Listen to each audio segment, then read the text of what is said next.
All right. So for those who are not familiar, we are La Vida. So we are a coaching company that covers, we are a one-stop shop. We have career coaching, leadership coaching, life coaching, and my specialty, health and wellness. And so it is in our name, Love Your Life. And we are here to do exactly that.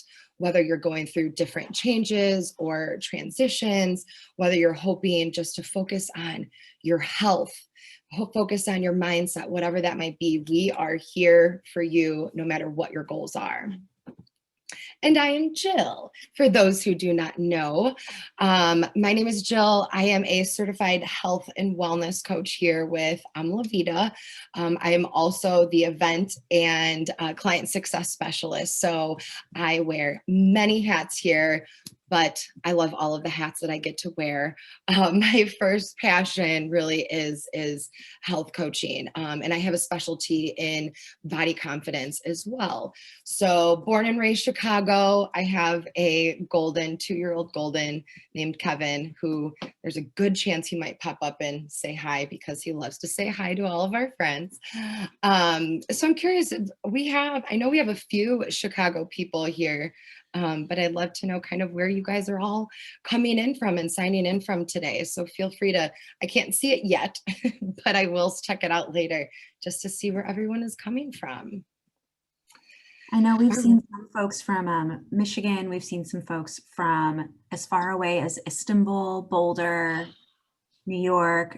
So we've definitely got a wide-ranging crew. Lauren's here from Portsmouth in the UK, Tunisia, Pennsylvania, New York, London. So we are international today. Oh my goodness. Woohoo! I love that. That's so exciting. Well, thank you all so much for, I know, crazy different time zones there. So thank you all so much for making time today. I love it. All right. So goals for today, very simple. Just learning how we can, what is self-talk? What is negative self-talk? How can we catch ourselves in the negative self-talk? We'll go over some tips and tools on how to break that cycle, how to shift from negative to positive. And of course, identifying how negative self-talk really does impact us on so many levels outside of just all of the crazy chatter that is going on in our heads. We're also going to talk a little bit too about toxic positivity and some other things to look out for while we continue to work on our positive self-talk. All right, so this quote that I'm sure I kind of made up, but it was influenced by some psychologists and scientists. Because I am, for those who do not know, I am a science nerd when it comes to our health and wellness. So I am all about studies and following science-based, and that's a lot of what my coaching is. Of course, with my past experience, in all of my research and years of coaching, a lot of what I coach on is science-backed. And believe it or not, there's a lot of health and wellness science-backed studies out there proving that these techniques and these different practices, and some of them, which we'll go over today, are scientifically proven to benefit our well-being and our health. So starting right off, who has ever heard, I know I said that I kind of made up this quote, but it is based from science. Our thoughts are not truth unless we want them to be. So I'm curious, and just a quick yes or no in the chat box, and Libby, thank you for manning that. Who has heard this before? That our thoughts are not actually true. They're not fact. Just a quick yes or no in the chat box. We're getting a lot of yeses. Oh, good. All right. Awesome. Now, I guess that another question would be, who actually believes that or is actively practicing that our thoughts are not true?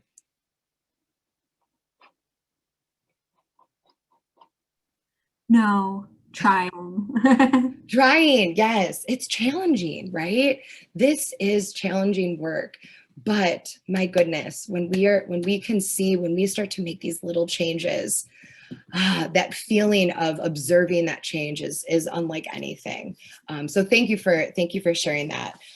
So one of the critical things that I like to do in health coaching is to find where the source of these negative messages are playing out in our head, so that we have awareness first. Awareness is key.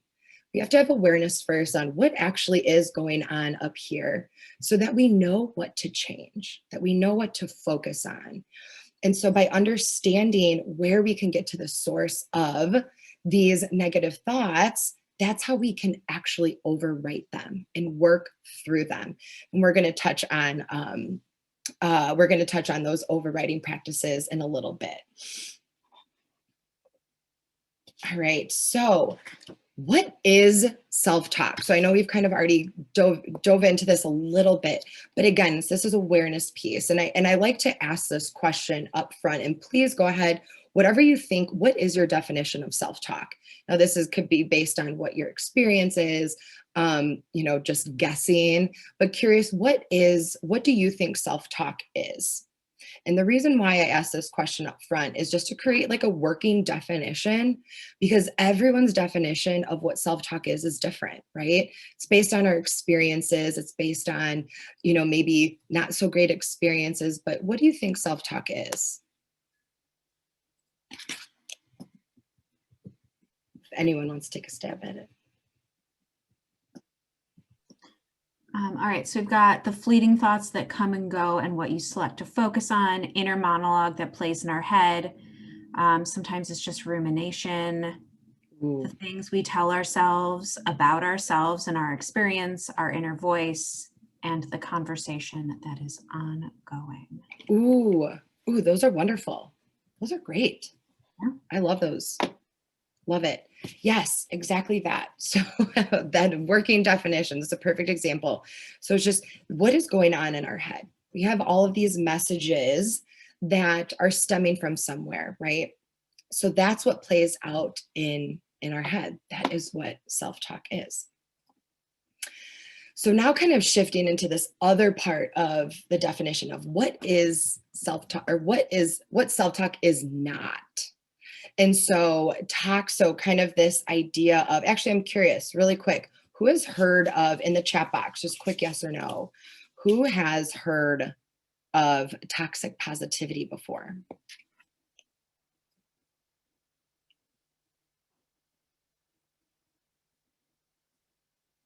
If anyone's heard of it.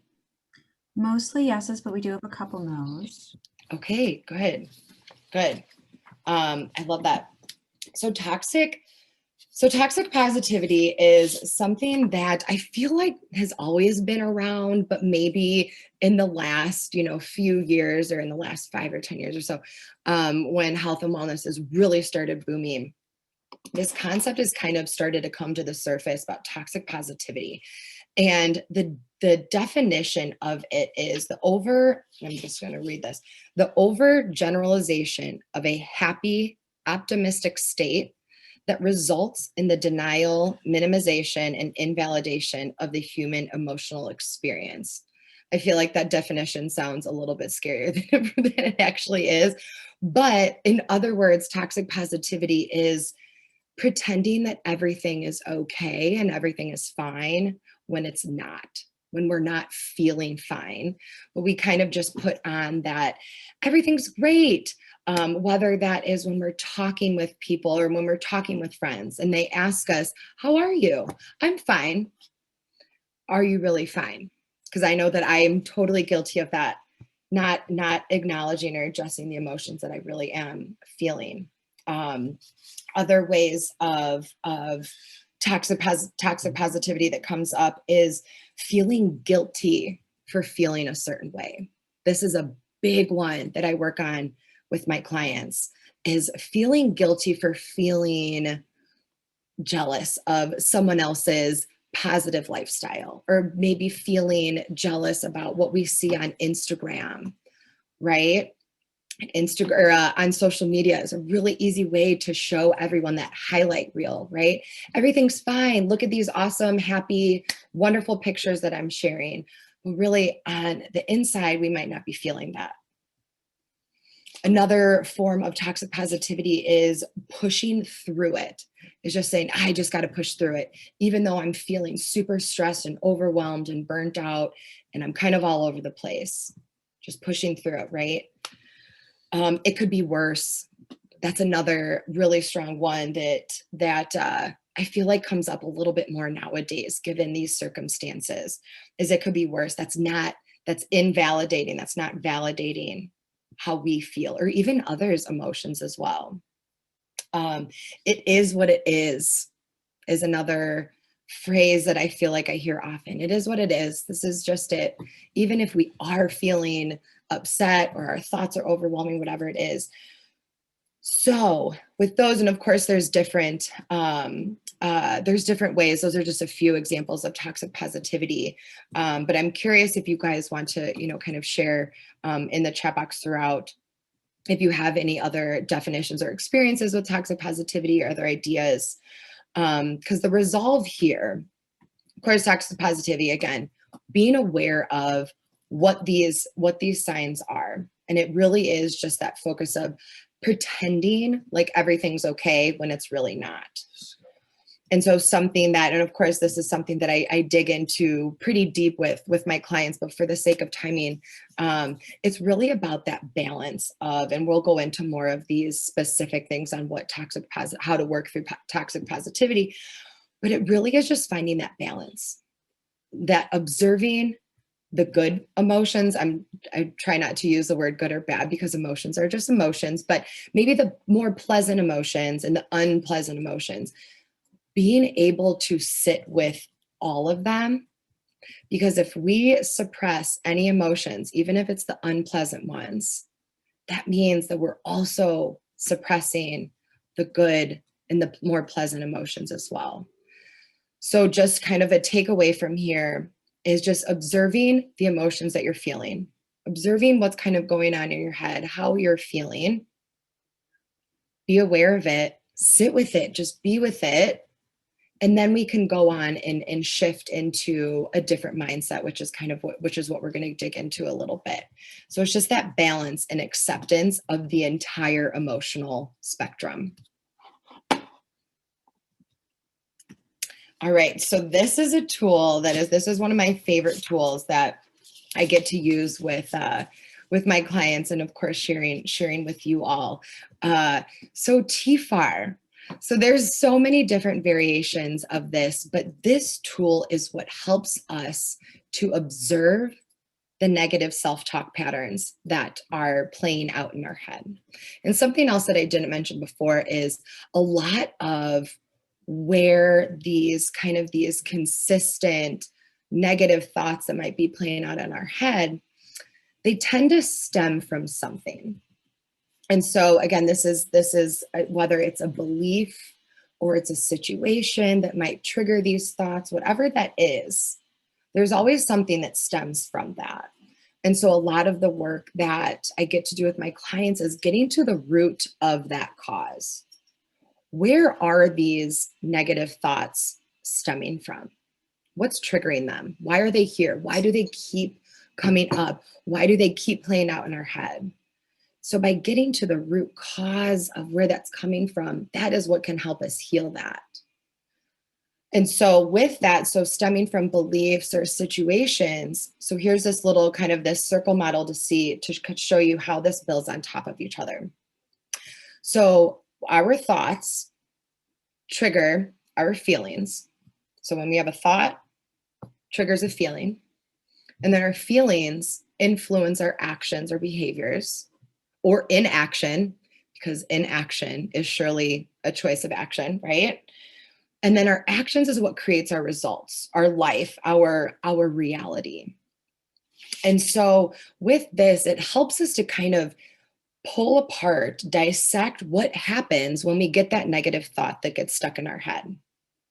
So thoughts, feelings, actions, results. And so by practicing this, so we'll go into my next slide, is kind of just a little practice to show you kind of what questions to ask. But this is what helps us to observe, to dissect, I was starting to say. So kind of just dissect, where are these patterns coming from? And how can I begin to rewrite them? So actually, I'm curious, has anyone heard of this tool before, or some sort of, or just like some sort of form of it? Or if they've practiced it before. And if I have any clients on here, don't cheat.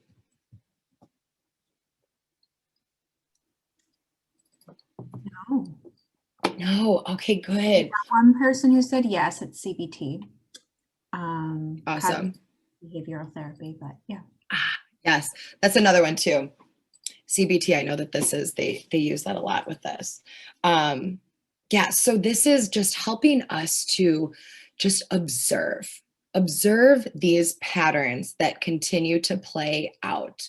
Because when we observe and we have that awareness first, so just an awareness of what is actually going on here every day, having that awareness first lets us know what we get to work through.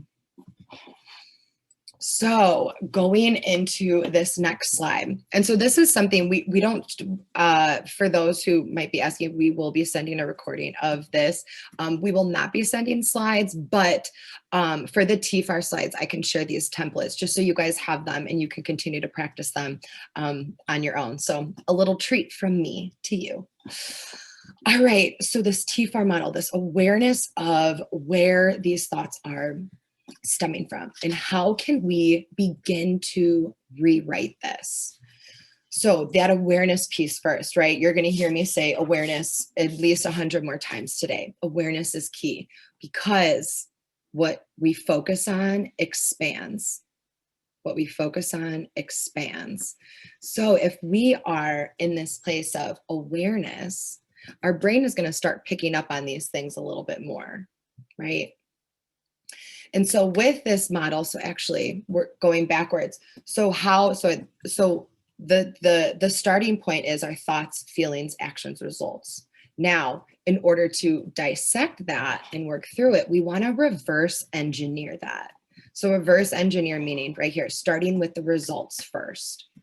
So awareness, and now practicing without judgment is a whole other component to this, because we want to be self-compassionate for anything, especially when it comes to health and wellness and our mental health, is compassionately and as non-judgmentally as we can, is bringing awareness to what results in my life right now are not serving me.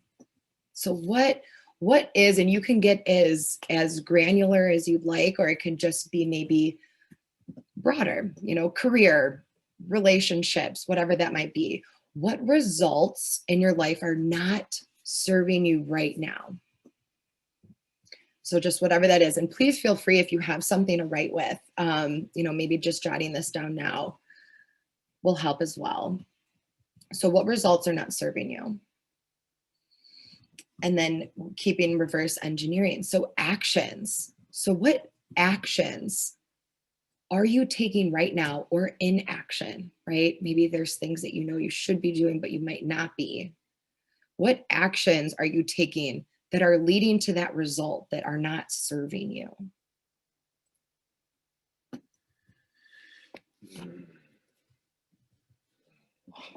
And I see some people writing, so I'll give people some time if you're following this along with me. All right, and then feelings. So what feelings, what emotions are you experiencing that are leading to those actions? So examples of this, I probably could be sharing examples of this. So an example of this would be, feeling unmotivated, feeling tired, feeling just feeling down, feeling frustrated, whatever that is. What are those feelings that are influencing those actions? And then getting back to that thought. What thoughts are you experiencing that might be triggering those feelings of frustration, unmotivation, whatever that might be? So those thoughts, and just writing all of that out.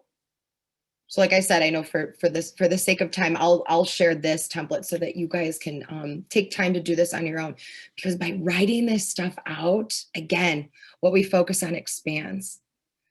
So by writing this stuff out and dissecting all of this and reverse engineering, this is what is going to help us create this game plan of rewriting, of overwriting these negative thoughts for positive. So then on the other side of this is changing our pattern.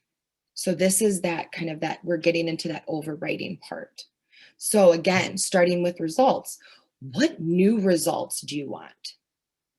What new results would you like to see in your life? And then next step, reverse engineering. What actions do you have to take in order to create those results that you're desiring, that you're wanting? So what actions do you have to take? What do you actually have to do? Now, these, of course, could be actions. This could be, kind of more personal behaviors. But what are those actions? Just write all of that out. Get all of those out. So then we have options, right? And then feelings. What do you have to feel? What do you need to feel in order to inspire ourselves to take action? So that could be energy. I know energy is a big thing right now for myself, for my clients, just for colleagues, just finding that energy. What do you need to feel in order to inspire these actions that you want to take? And then what thoughts can you start to work with? What thoughts can you try out that can trigger a more positive feeling or positive emotion? And we'll get into affirmations and kind of different ways that you can rewrite or overwrite these thoughts. But again, it's just writing all of this out so you know where the awareness is, what is current right now, and what do you get to work on, and what do you get to change? All right, so does anyone have any questions so far?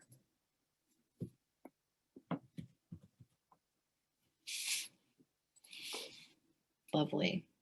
Okay, good. All right. All right, so now that we have this awareness, what is positive self-talk? How can we work through that? And those tips to bring awareness. So now this is getting into that action piece, right? Like putting all of these things together. So 5 ways. So these are just 5 ways, right? These are just, but there's plenty of different ways that you can talk to yourself, whether that is just through whatever that your personal connection to that might be. But these are just kind of giving you new ideas. And some of these I've never heard of before. So I'm very excited to also try this with you all. So the first one is first name. So research, so these are all science-backed, again, science nerd over here. So research shows that by naming or referring to ourselves with our first name, so my name's Jill, by talking to myself as I'm talking, like with Jill, that actually, it triggers different parts of our brain that actually make a stronger connection to what it is that we're trying to change. So by saying, and this is something that I do, people might think I'm crazy, don't care, because it works and it helps, is saying things to yourself using your first name. So like, Jill, you can do this. You know that you've done this before. You know that, yes, you know what, you might be having some negative thoughts and negative emotions right now, but you've worked through them. You know that you can do this. You've done it before. You sure, come on, Jill, you got this, Jill. Right? So I'm curious, does anyone do this? Does anyone talk to themselves in first person or third person, I guess, like that before? I'm curious if this is something that you've tried, or maybe you didn't even realize that you were doing it to help with your positive self-talk.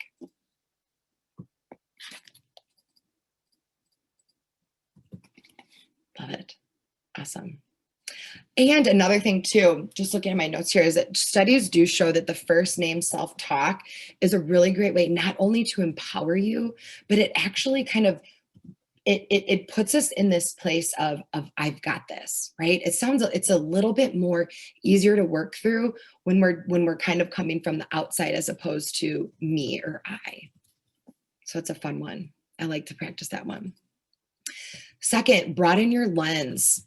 So we are hardwired. We have this survival brain.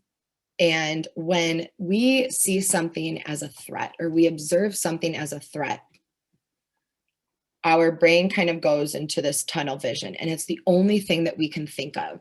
So think about this. Let's say you're worried about something, or you're really stressed about something, or overwhelmed, or whatever that might be. And it's the only thing that you can think of, right? Even when you try to do something else, that one thing, your attention just keeps going to it. And it's almost like we have this tunnel vision. Well, our body does that on purpose, because that's that fight or flight, right? That our bodies do this on purpose so that we can focus on the threat and only the threat. Well, of course, we don't always need to focus on a threat, especially if it's something that is not actually putting our lives in physical danger. And so by widening our lens, right? So just giving ourselves this moment of when we start to get that tunnel vision and our heart's racing and our eyes are dilated and we're only focusing on this one thing. Just taking a few deep breaths, acknowledging awareness, right? Acknowledging, okay, my body is kind of going into this fight or flight, tunnel vision.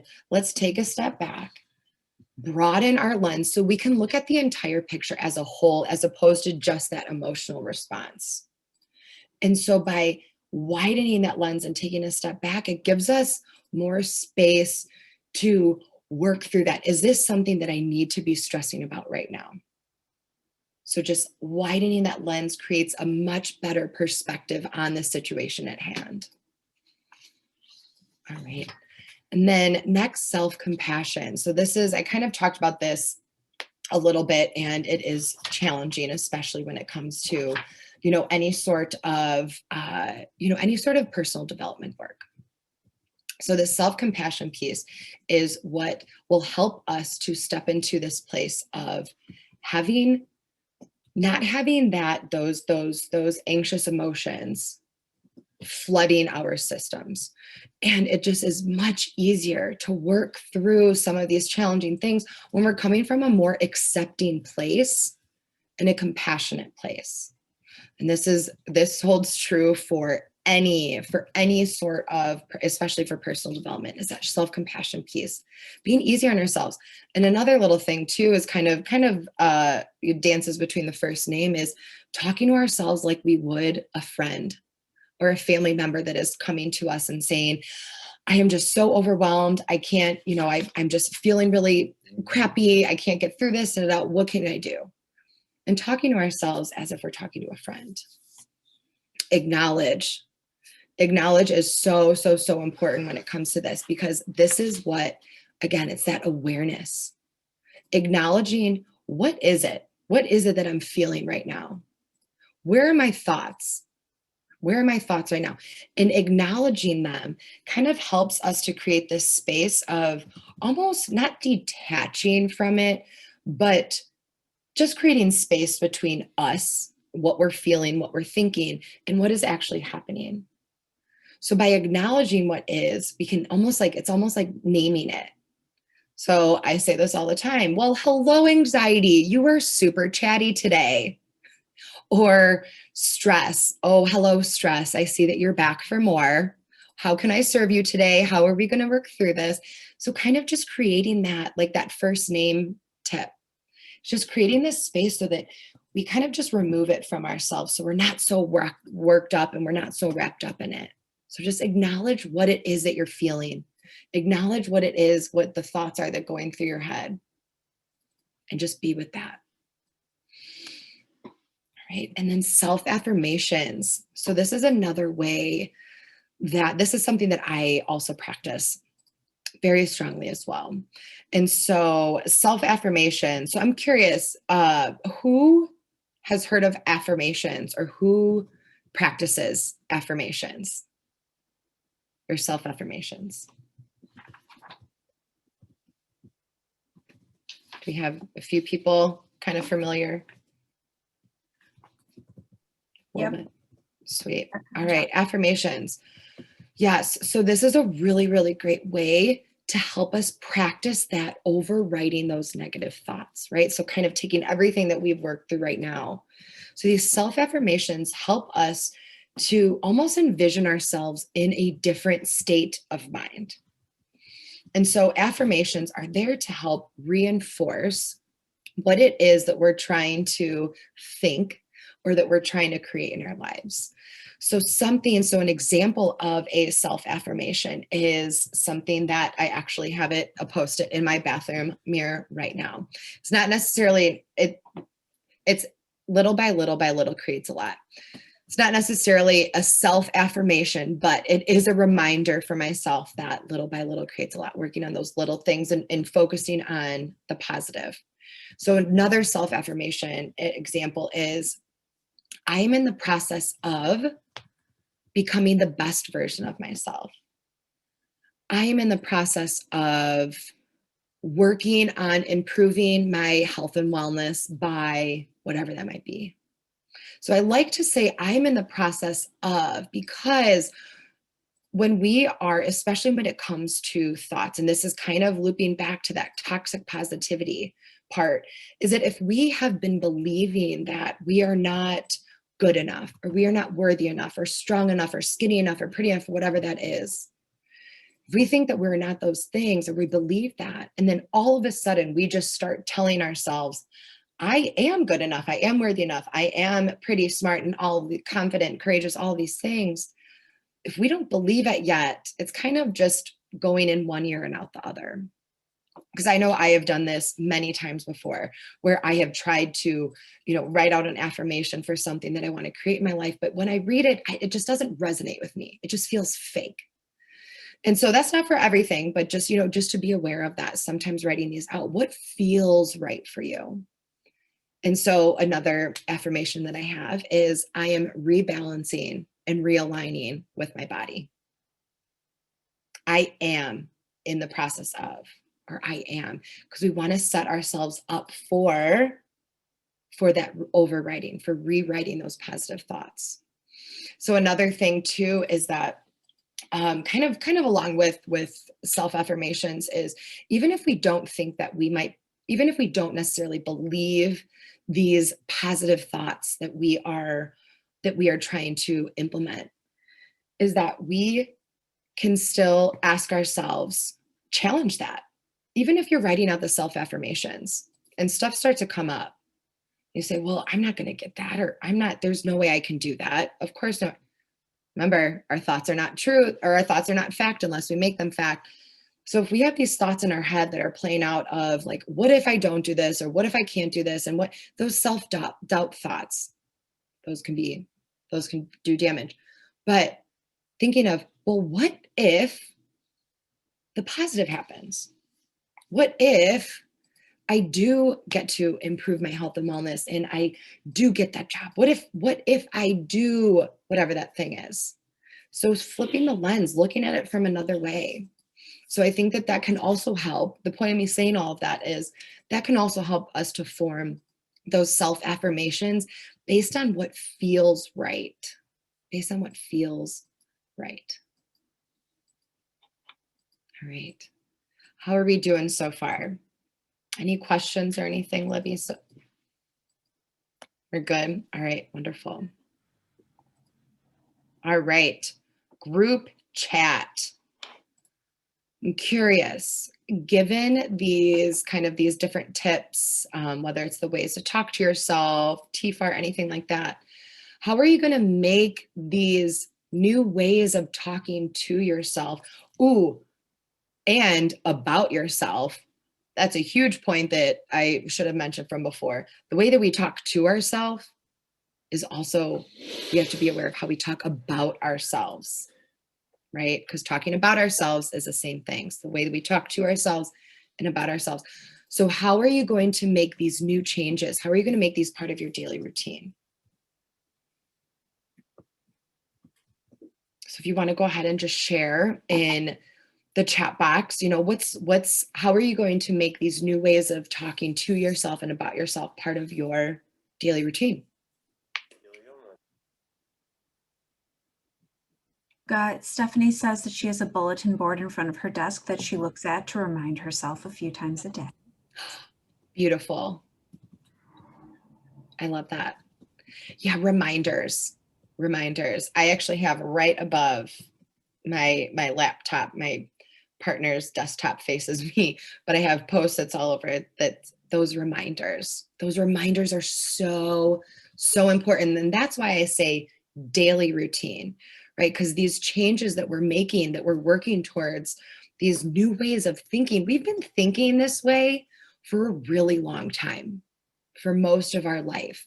So it takes time and it takes patience and practice to work on rewriting these things. But the more consistent that we can work on that, even if we fail, we're going to fail. We're human. There's going to be many, many, many more times that we are talking negatively to ourselves or about ourselves, and that's okay.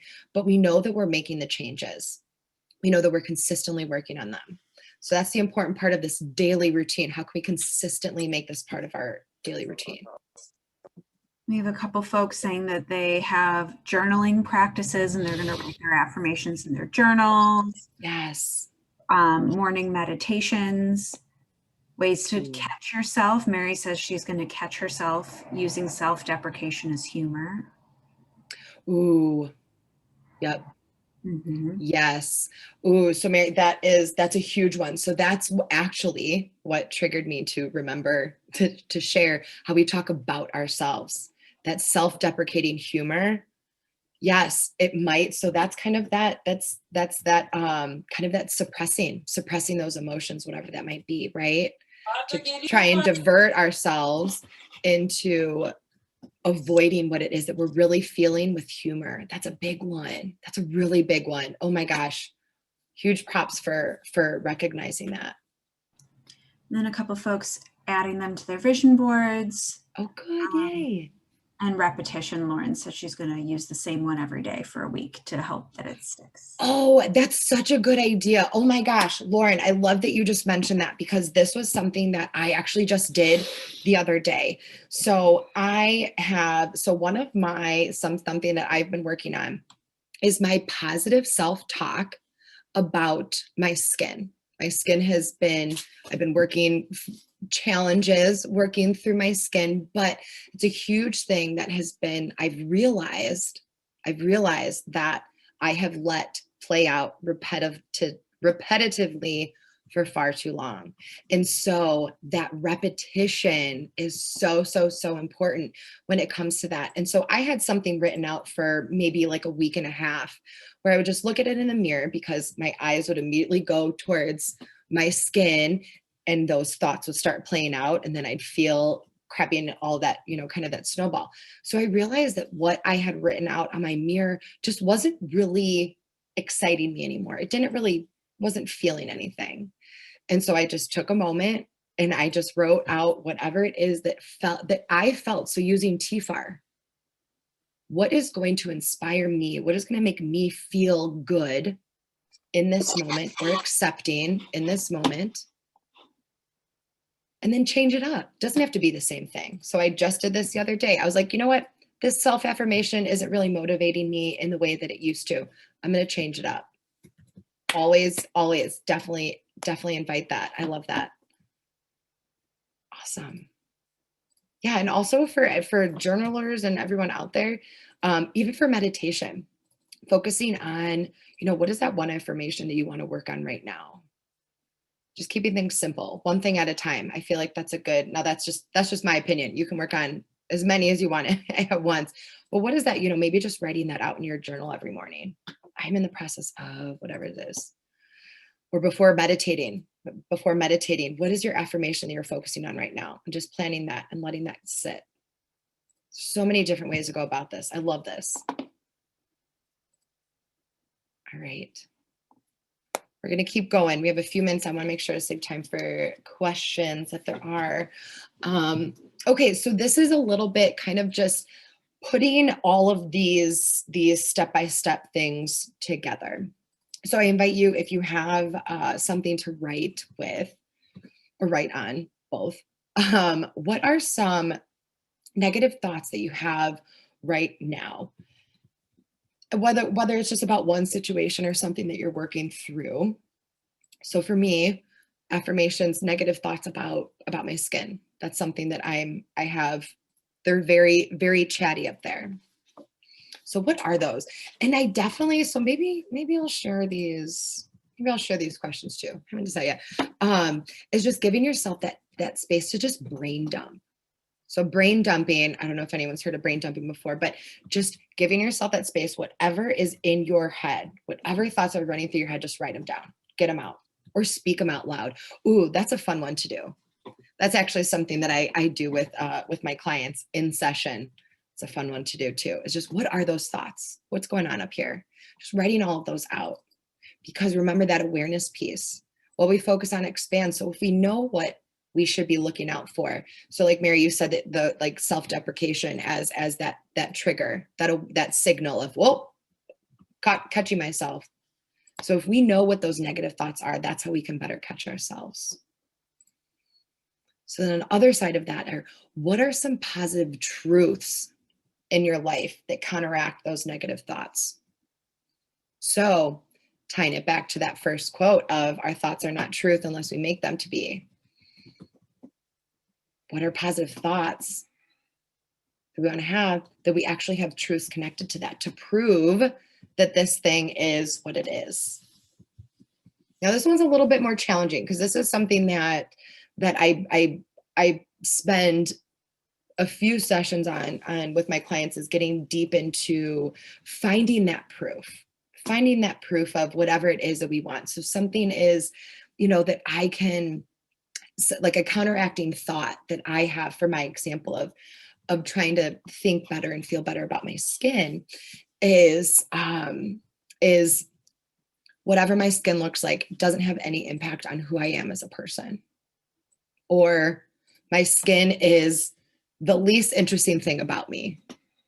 Or, my skin, I'll let you guys take it from there. But you kind of get that picture, right? Of finding, where are these truths in our lives that we can counteract those thoughts? Because if we are able to find those thoughts that counteract that we challenge those negative thoughts with truth. Our brains love truth. Our brains love facts and love that security. So if we can connect that with actual truth and proof in our life that we are not those negative thoughts, our brain's going to connect to that. Science. All right.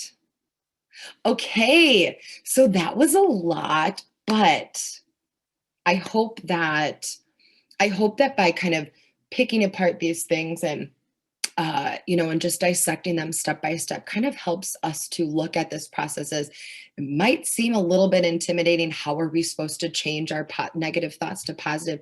Just breaking that out to as little digestible steps that we can work on. So with that being said, what is one new thing you learned today? And what is one commitment you're going to you're going to start making today?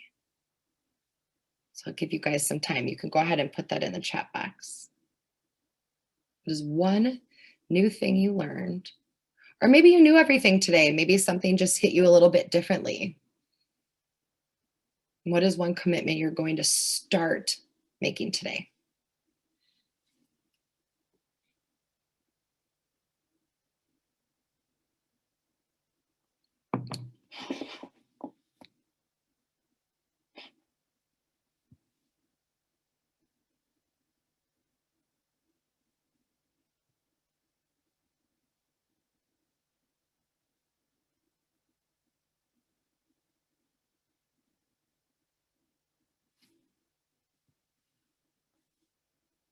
You've got a better way to talk to yourself, broaden your lens for perspective, and to stop tunnel vision.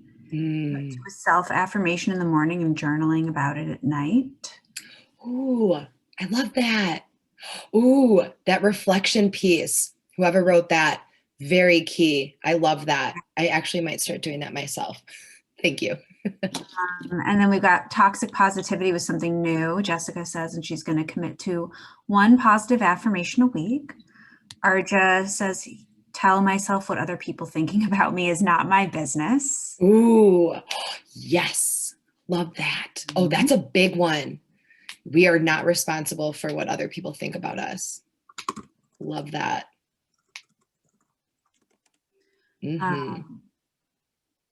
Lindsay learned the importance of acknowledging the thoughts and feelings that she might otherwise try to brush away or ignore.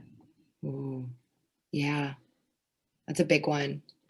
Yeah, because those thoughts and those feelings that we feel, the more we try to suppress them, the more they're going to kind of bubble up. I always use this example of when we try to shove down our emotions, it's like shoving down a bucket of water balloons. They're going to eventually blow up in your face or explode in your face, or they're just going to fall out and kind of go crazy all over the place. So it's a huge one. Ooh, these are really great takeaways. Deb said she's going to counteract negative thoughts with positive truths. Yes. Love that. Positive truths. Yes. Yes, yes, yes. Oh. Jill, I'm just looking at the time. We've got about 7 minutes left. Ooh, yes. Okay. Thank you for that. All right. So for today, so like I said, there was a lot, but definitely still some actionable pieces to take away.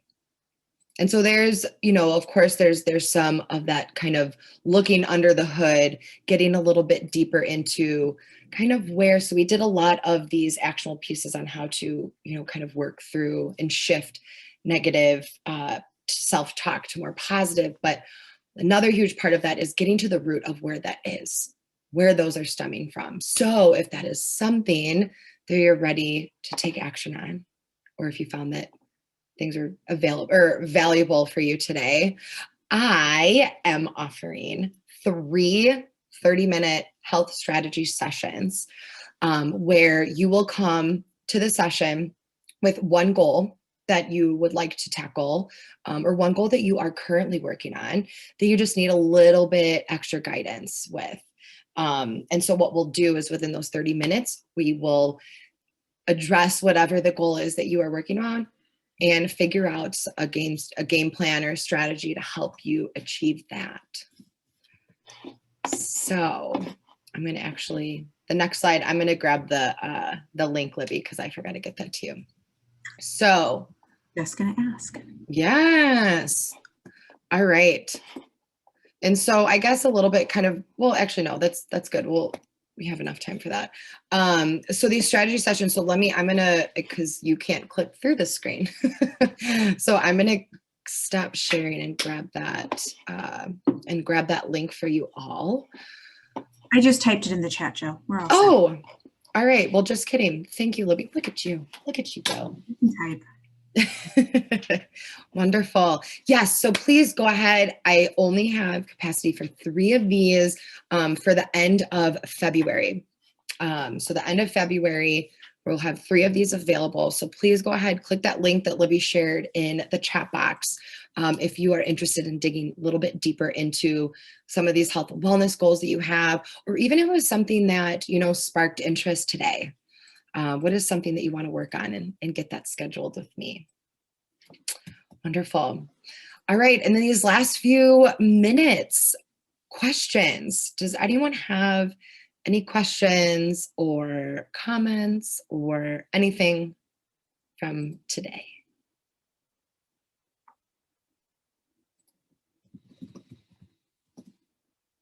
And you can also unmute yourself if you'd like, or if you just want to type. Either way works.